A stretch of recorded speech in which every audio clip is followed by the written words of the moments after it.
Hello, bachon. Let's read the given question. And the question states that let bracket of t denotes the greatest integer function if integration from 0 to 2.4 of greatest integer function of x square dx equal to alpha plus beta times root 2 plus gamma times root 3 plus delta times root 5, then alpha plus beta plus gamma plus delta is equal to.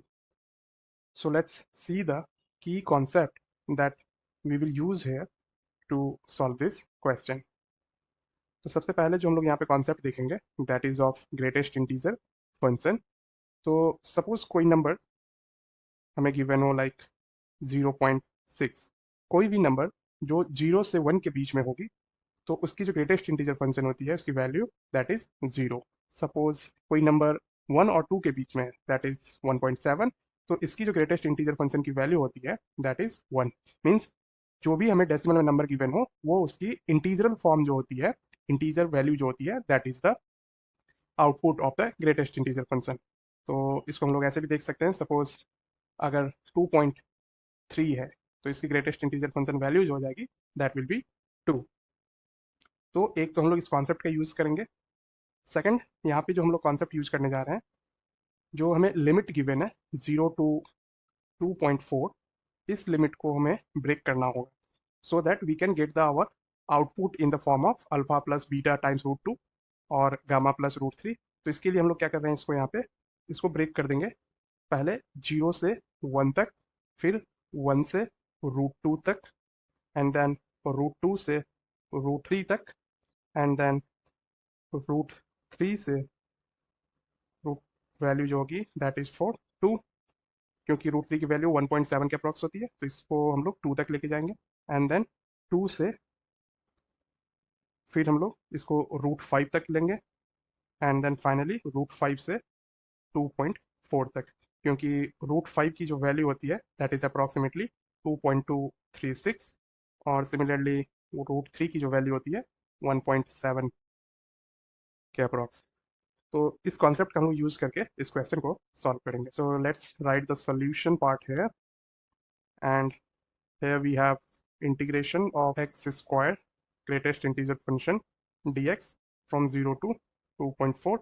अब ये concept यहाँ apply करके इसको हम लोग break कर सकते हैं ऐसे, integral of greatest integer function of x square dx from 0 to 1, ये पहली हमें लिमिट हो जाएगी।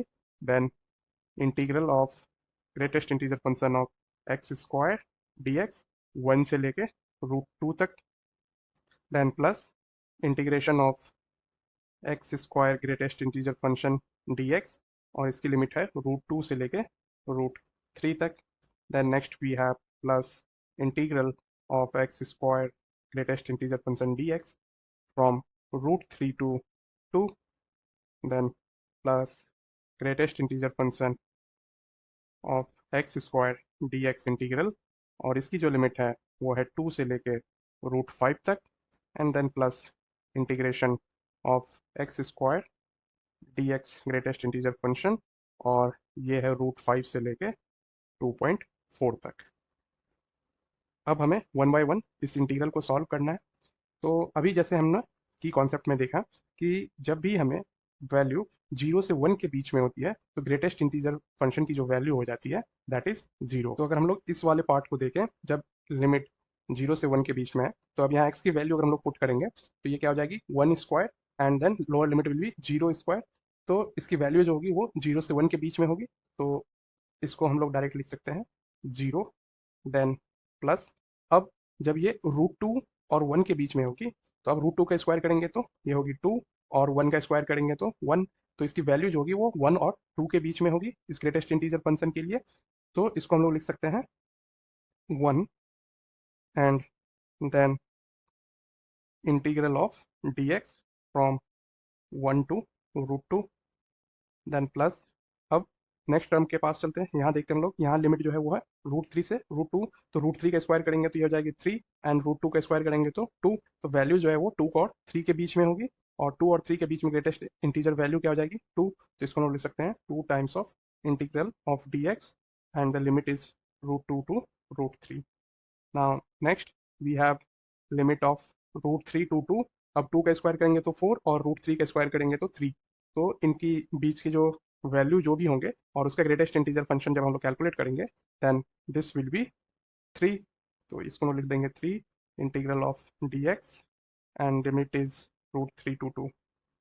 Then we have next term, this is x square and the limit is 2 to root 5. तो root 5 का स्क्वायर होगी 5, 2 का स्क्वायर होगी 4.